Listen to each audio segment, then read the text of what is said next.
Dear students, our next topic is torque on current loop in external magnetic field। बच्चों, आपको याद होगा हमने +1 क्लास में टॉर्क के बारे में स्टडी किया था। टॉर्क मतलब रोटेशनल फोर्स या rotational effect of a force.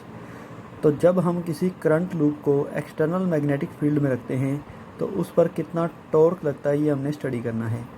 ये टॉपिक बिल्कुल सेम वैसा ही है जैसा कि आपने फर्स्ट चैप्टर इलेक्ट्रोस्टैटिक्स में स्टडी किया था, torque on electric dipole in external electric field. यहाँ पर आप टॉपिक पर कह सकते हो torque on magnetic dipole in external magnetic field. तो ये करंट लूप है, ये एक मैग्नेटिक डाइपोल की तरह बिहेव करती है, ये बात भी मैंने आपको पहले बताई है।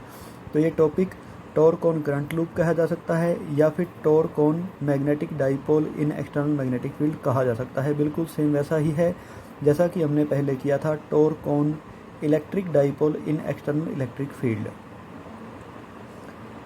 Consider a rectangular current loop of length L and breadth B carrying current I and placed in uniform magnetic field of strength B vector such that the angle between area vector of current loop, that is A vector, and B vector is theta as shown।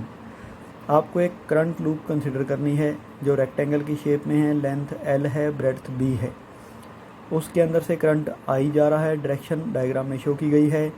वो uniform magnetic field of strength B vector में रखी गई है और इस तरह से रखी गई है कि plane of the current loop का जो परपेंडिकुलर है एरिया वेक्टर और मैग्नेटिक फील्ड स्ट्रेंथ है जो B वेक्टर, दोनों में एंगल थीटा है। ये बात समझने के लिए आप यहाँ देख सकते हो कि ये जो हमारी करंट लूप है ये इस तरह से रखी गई है, ये ऐसे सीधी नहीं पड़ी है। अगर ये सीधी पड़ी होती तो डायग्राम इसका बिल्कुल ऐसे होता है, यहाँ से ऐसे सीधा ऐसे स्ट्रेट रेक्टेंगल बनाया होता है। ये ऐसे नहीं बनाया गया, ये टेढ़ा बनाया गया है।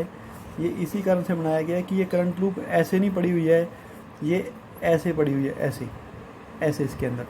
और आपको पता है एरिया वेक्टर की डायरेक्शन कौन सी होती है, perpendicular to area and outward होती है। तो एरिया वेक्टर की डायरेक्शन यहाँ पर ये है और मैग्नेटिक फील्ड की डायरेक्शन ये है नॉर्थ से साउथ की तरफ। तो मैग्नेटिक फील्ड की डायरेक्शन B वेक्टर और करंट लूप का जो एरिया वेक्टर है A वेक्टर, इन दोनों में एंगल क्या है, थीटा है। ये आप यहाँ पर देख सकते हैं A वेक्टर और B वेक्टर में एंगल थीटा है। As the current loop is placed in magnetic field, its 4 arms Mn, No, Op and Pm are inside the magnetic field। तो हमने इस करंट लूप को मैग्नेटिक फील्ड में रखा है, तो मतलब इस करंट लूप की चारों साइड्स, चारों arms Mn, No, Op, Pm ये सारी की सारी ही मैग्नेटिक फील्ड के अंदर हैं। ये बात ध्यान रखनी है कि ये यहाँ पर हमने डायग्राम में ज्वाइन नहीं दिखाई। एक्चुअल में ये दोनों वायर्स आपस में जुड़ी होती हैं और ये दोनों वायर आपस में ऐसे लिपटी होती हैं एक दूसरे के ऊपर। ये ऐसे नीचे जाता है, करंट एक वायर में से ऊपर जाता है, इस तरह घूमते हुए दूसरी वायर में से नीचे आ जाता है। हमने दोनों वायर को यहाँ पर टच नहीं करवाया, दोनों वायर एक्चुअल में यहाँ पर टच ही होती हैं दोनों। तो इन चारों आर्म पर मैग्नेटिक फील्ड की वजह से फोर्स लगती है, उस फोर्स को हमने 1 बाय 1 कैलकुलेट करना है। तो फोर्स ऑन आर्म NO, पहले हम NO आर्म की बात करेंगे, इस आर्म की बात करेंगे। इस आर्म के अंदर जो करंट जा रहा है, इस करंट को हम 2 पार्ट्स में ले सकते हैं। जैसे ये आर्म पड़ी है, करंट I इस आर्म में नीचे की तरफ जा रहा है ऐसे, तो इस नीचे की तरफ जाने वाले करंट के 2 कंपोनेंट हो सकते हैं। एक कंपोनेंट इस तरफ थीटा की तरफ कोस थीटा और एक कंपोनेंट नीचे की तरफ। ये जो हमारा करंट है वो इस तरह से जा रहा है ऐसे नीचे की तरफ, इस आर्म में ऐसे, इस आर्म में ऐसे करंट नीचे की तरफ जा रहा है। इसके 2 कंपोनेंट हो सकते हैं, एक ऊपर की तरफ कोस थीटा वाला कंपोनेंट और नीचे की तरफ साइन थीटा वाला कंपोनेंट। तो जो कंपोनेंट कोस थीटा वाला है वो मैग्नेटिक फील्ड की डायरेक्शन के पैरेलल है और मैग्नेटिक फील्ड की डायरेक्शन के पैरेलल करंट पर कोई फोर्स नहीं लगती, ये बात आपको पता है बच्चों। दूसरा कंपोनेंट जो मैग्नेटिक फील्ड की डायरेक्शन के परपेंडिकुलर है, उस कंपोनेंट पर फोर्स लगेगी। और वो फोर्स कितनी लगेगी आपको पता है, फोर्स का फॉर्मूला होता है ILB साइन थीटा और फोर्स की डायरेक्शन हम निकालते हैं फ्लेमिंग लेफ्ट हैंड रूल से। तो फोर्स की वैल्यू हमने ILB साइन थीटा लिखी है, डायरेक्शन हमने वर्टिकली डाउनवर्ड लिखी है। वर्टिकली डाउनवर्ड किस हिसाब से लिखी है, फ्लेमिंग लेफ्ट हैंड रूल से, जो कि ये कहता है कि ये फिंगर आपकी करंट की डायरेक्शन में होनी चाहिए, तो इसको करंट की डायरेक्शन में नीचे की तरफ कर लिया। ये फिंगर मैग्नेटिक फील्ड की तरफ होनी चाहिए, तो इसको हमने मैग्नेटिक फील्ड की डायरेक्शन में कर लिया। तो फोर्स किस तरफ आई बच्चे हो, अंगूठे की डायरेक्शन में, मतलब वर्टिकली डाउनवर्ड, नीचे की तरफ फोर्स आएगी वर्टिकली डाउनवर्ड। तो force on arm P, force on arm NO, force on arm N O due to magnetic field is F N O is equal to I L B sine theta vertically downward by Fleming left hand rule. इस तरह से force on arm P M, जो नीचे arm है P M, इस P M arm पर अगर हम फोर्स निकालना चाहें तो वो फोर्स भी I L B sine theta होगी, वो वर्टिकली अपवर्ड आएगी फ्लेमिंग लेफ्ट हैंड रूल से ही। तो दोनों forces, both these forces being equal and opposite and acting along same direction cancel each other. Acting along same direction की बजाय बच्चों आपको यहाँ पर लिखना है acting along same line, same direction की बजाय same line. Both these forces being equal and opposite and acting along same line. Same line का मतलब है कि एक फोर्स ऊपर से नीचे लग रही है वर्टिकली डाउनवर्ड यहाँ पर, दूसरी फोर्स वर्टिकली अपवर्ड लग रही है यहाँ से यहाँ पर, ऐसे। तो दोनों फोर्सेस क्या हैं, सेम लाइन पर एक्ट कर रही हैं लेकिन अपोजिट डायरेक्शन में।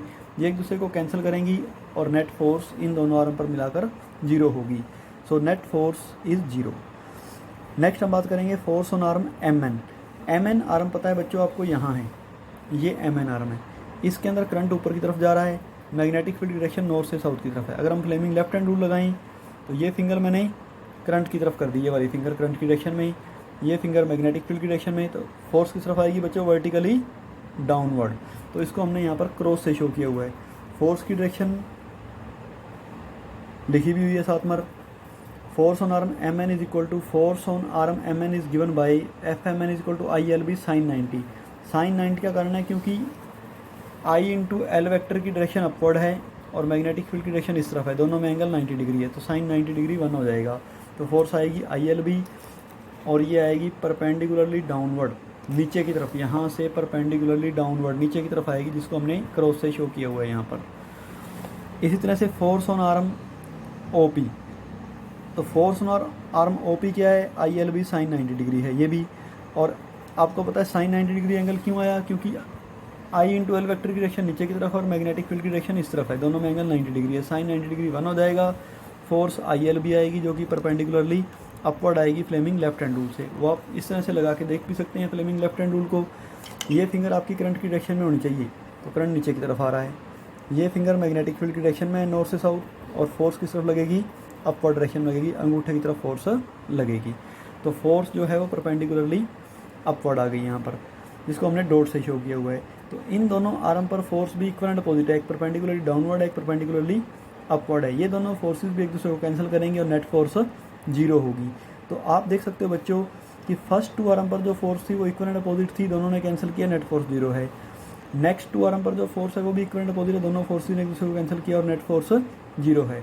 तो अब तक ये हम देख चुके हैं कि एक्सटर्नल यूनिफॉर्म मैग्नेटिक फील्ड में जो रेक्टेंगुलर रूप लिखी जाती है उसकी चारों आर्म पर 2 अपोजिट आर्म पर force equal and opposite cancel, फिर 2 अपोजिट आर्म पर force equal and opposite cancel हो जाती है, तो नेट फोर्स 0 ही होती है।